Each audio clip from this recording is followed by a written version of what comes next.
Bonjour à tous et bienvenue dans cette nouvelle vidéo où on va encore parler d'un Amiga 600.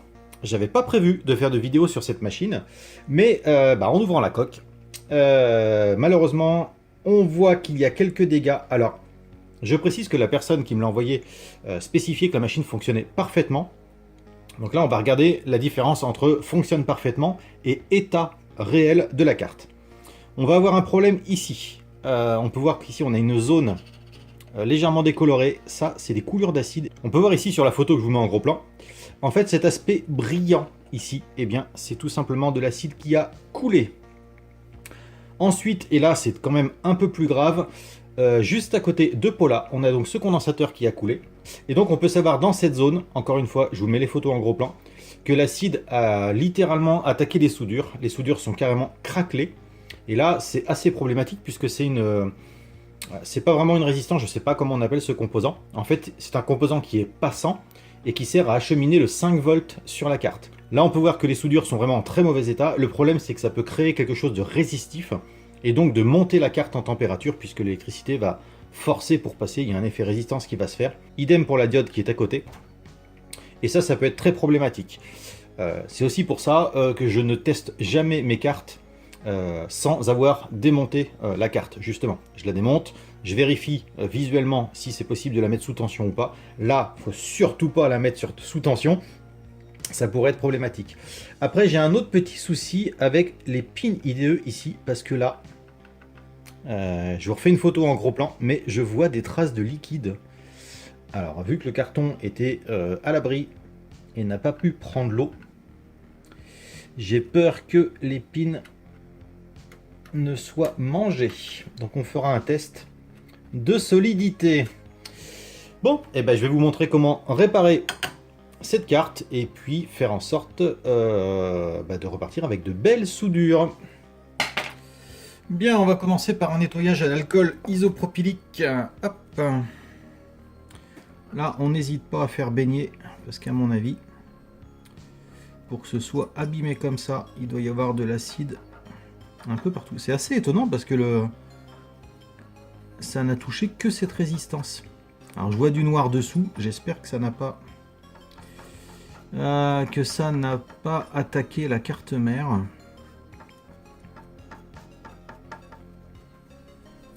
Bon, des petites traces d'acide aussi au côté ampli, mais là c'est vraiment pas méchant. Donc faut pas hésiter à faire baigner. De toute façon l'alcool iso, on n'a rien de négatif. Pareil pour le port IDE.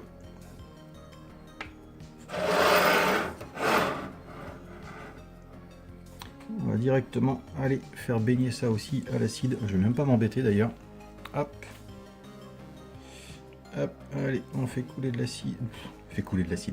On fait couler de l'alcool iso partout sur cette partie-là. Au moins, on sera sûr de neutraliser et de nettoyer correctement. Une fois que j'aurai enlevé les condos, j'attaquerai ça à la brosse à dents pour bien nettoyer. Alors, revenons-en à cette petite partie. Il va me falloir une station de soudure qui chauffe, qui chauffe bien, parce que là, il va falloir attaquer de la vieille soudure. On va retirer. Hop. Clac.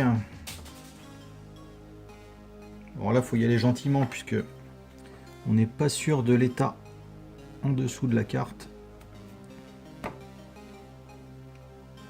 Tac, voilà. Là, faut mieux attaquer avec un petit peu de précision. Clac, clac et clac. On enlève le petit reste de plastique. Et bizarrement, dessous, c'est plutôt propre. Épatant, ma foi. Alors, je vais essayer de vous grossir ça. Donc là, je n'hésite pas à blinder de flux. Et je sais même pas si je vais pas attaquer ça à l'air chaud plutôt. On va voir ce qu'on peut faire. Ce sera peut-être moins risqué pour la carte. Donc là, le but, ça va être d'enlever les deux diodes et la petite pièce qui est là. Je sais vraiment pas son nom. C'est la plaque noire qui est marquée IRQ. Je sais qu'elle sert de passage pour le 5 volts, mais je connais pas le nom de ce composant. Alors là, j'ai de la chance, ça se défait plutôt bien. Hop. Et j'aimerais que la résistance vienne aussi facilement. Ok. Et on va pas plus loin. Là, j'en profite pendant que c'est chaud pour rebadigeonner de flux.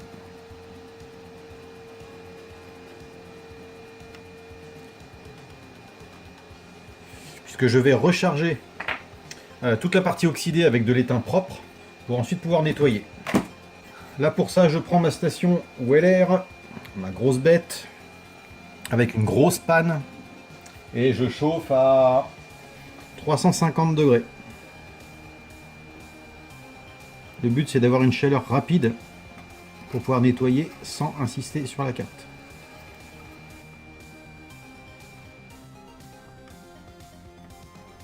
Eh ben, c'est pas très beau là-dessous. Alors, nettoyer avec un peu de tresse et on va essayer de faire réapparaître les pads. Là, j'en vois un qui n'est carrément plus présent.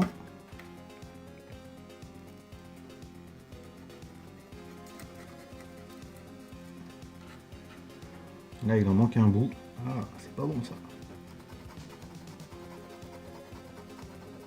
Est-ce que je vais pouvoir le faire réapparaître sous l'oxydation? Peut-être. Allez, j'attaque avec la brosse à dents. Alors, on va regarder ça de plus près. Alors, on peut voir que les pads sont oxydés, mais ils sont présents. Donc, il va falloir les remettre au propre. Ça, c'est pas vraiment un souci. On l'avait vu déjà dans l'autre vidéo sur le 600. Donc, on va attaquer ça avec une petite lame exprès, une petite lame plate de cutter. Allez, c'est parti. Alors je vois qu'il y a des VIA en dessous. Donc les VIA, pour rappel, ce sont des petits trous dans la carte qui permettent de faire passer les contacts entre le haut et le bas de la carte. Et si ces VIA sont bouchés, eh bien on n'a pas de passage d'information. Et là, je vois qu'ils ne sont pas beaux du tout. On va essayer de nettoyer ça avec un petit morceau de papier de verre plié sur lui-même. C'est du 400 que je plie pour pouvoir le prendre à la pince à épiler.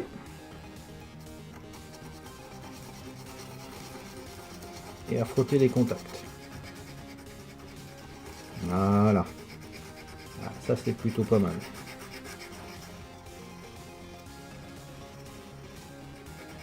Ok.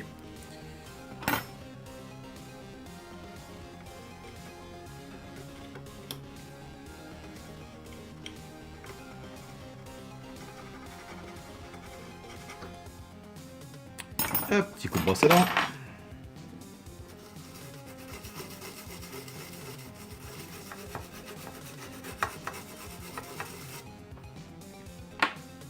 Et un petit coup de décapant. On finit avec un coton-tige sec.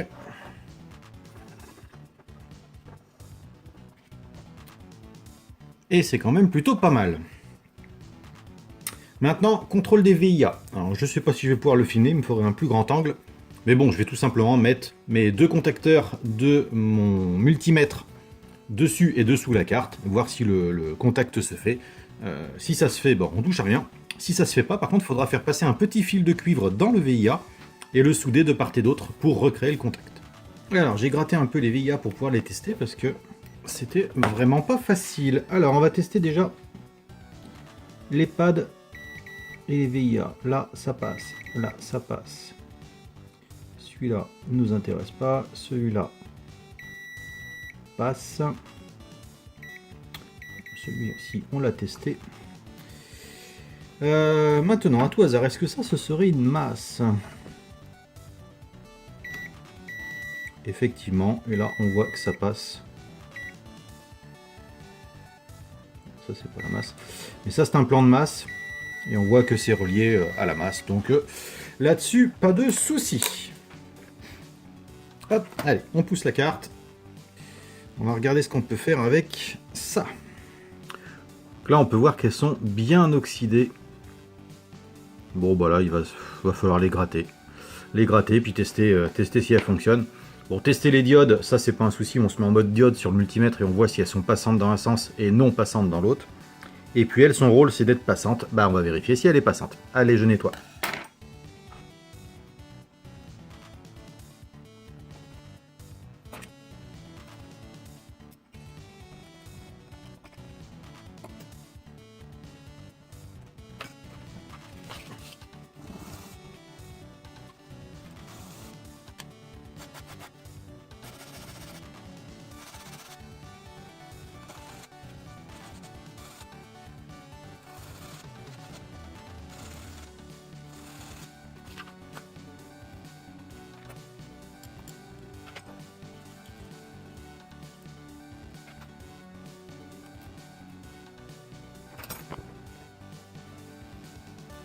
Hop. Donc là, un petit grattage de l'oxydation et un petit passage à l'alcool iso. Ça suffit largement pour remettre les composants en état. J'aurais pu en mettre des neufs. Mais là, j'ai pas tout en stock. J'ai pas cette petite machine en stock. Donc, bah, je préfère recycler. Allez, on va voir si ça fonctionne. Hop, multimètre. En position continuité pour hop, le petit composant qui ressemble à une résistance. Il est passant, donc tout est bon pour moi. Si je me mets en mode diode, hop,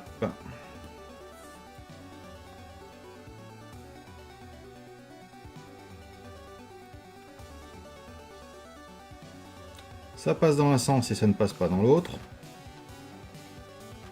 Voilà. Si jamais je fais une erreur dans mon test, n'hésitez pas à me le dire, mais moi c'est comme ça que je teste une diode. Là, ça passe, et dans l'autre sens, ça ne doit pas passer. Ce qui est le cas. Allez, on répare. Cette fois, j'attaque avec du flux 45, toujours de la marque BMJ. Pour bien nettoyer mes contacts, il va falloir que je les réétame avant de ressouder. Pour ça, je prends mon fer. Hop. Et je vais tout simplement remettre de l'étain sur les pads.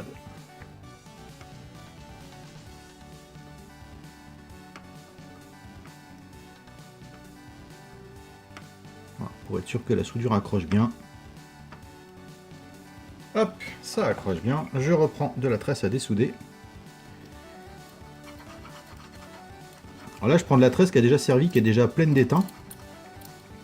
Ça permet à la fois de nettoyer, mais de laisser une certaine quantité d'étain sur les pads.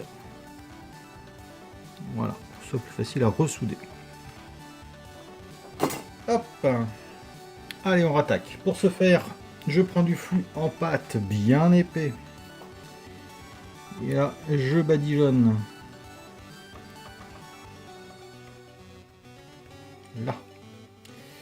Je prends ma pince et je viens positionner mon premier composant. Hop.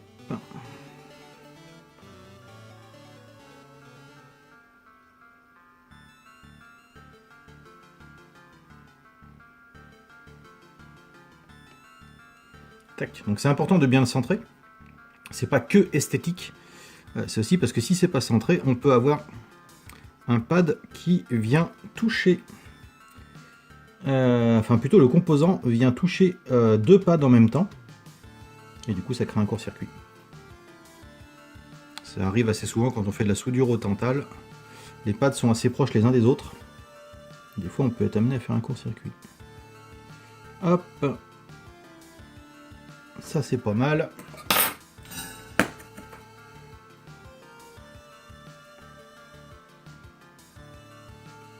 Tac. Belle soudure.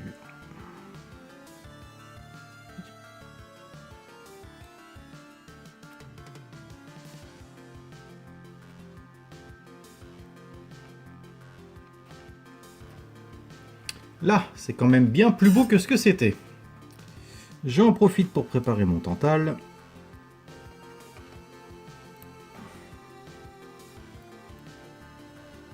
Tac.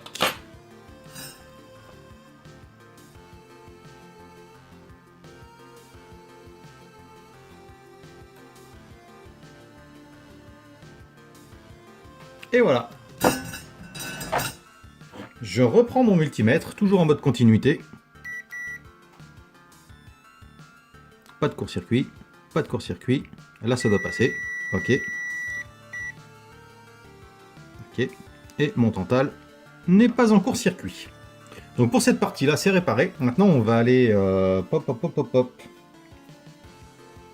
Je vais décaper, enfin, du coup, retirer les caps de toute la carte, retirer les condensateurs, la nettoyer, puis on va voir comment ça se passe en dessous. Nous voici donc quelques minutes plus tard.